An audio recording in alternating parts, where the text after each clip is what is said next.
L'UTC accueille aujourd'hui le séminaire qui s'appelle CNES DGA Industrie, puisqu'il regroupe ces trois entités dans le domaine spatial pour parler de qualité, donc toutes les notions liées à la qualité, des aspects normalisation aux aspects environnementaux, en passant par la qualité opérationnelle, la qualité de management et toutes ces disciplines.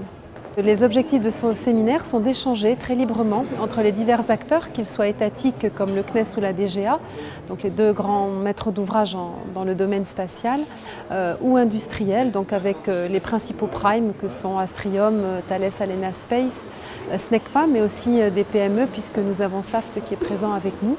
C'est l'occasion d'échanger librement, sans contrainte contractuelle ou financière, de faire des visites dans l'endroit qui nous accueille, que ce soit in situ ou alors des entreprises dans les alentours, et de partager des moments de convivialité pour échanger sur tous les sujets qui nous préoccupent.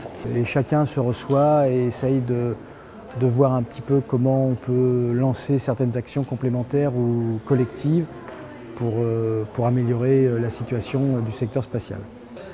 Ce qui paraît très intéressant, c'est de toujours rappeler que l'UTC a été pionnière dans les formations qualité. Ça a commencé donc au milieu des années 70.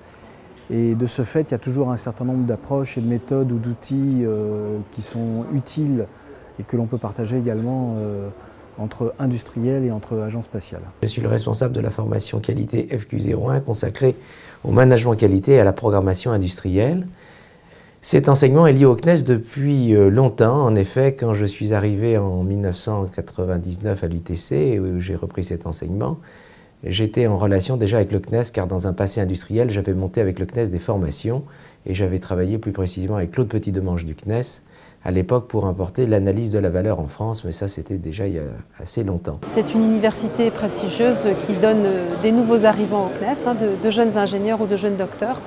Et donc voilà, cette collaboration depuis de nombreuses années favorise le fait que nous soyons là aujourd'hui. Le lien avec le CNES, indépendamment de FQ1 et de la qualité, sont extrêmement nombreux. Nous avons eu Hubert Curien comme président du conseil d'administration de l'UTC, président du CNES. Nous avons Claudie Aigneret, qui a été comme Hubert Curien ministre de la Recherche et qui vient très souvent ici, qui a fait sa thèse ici.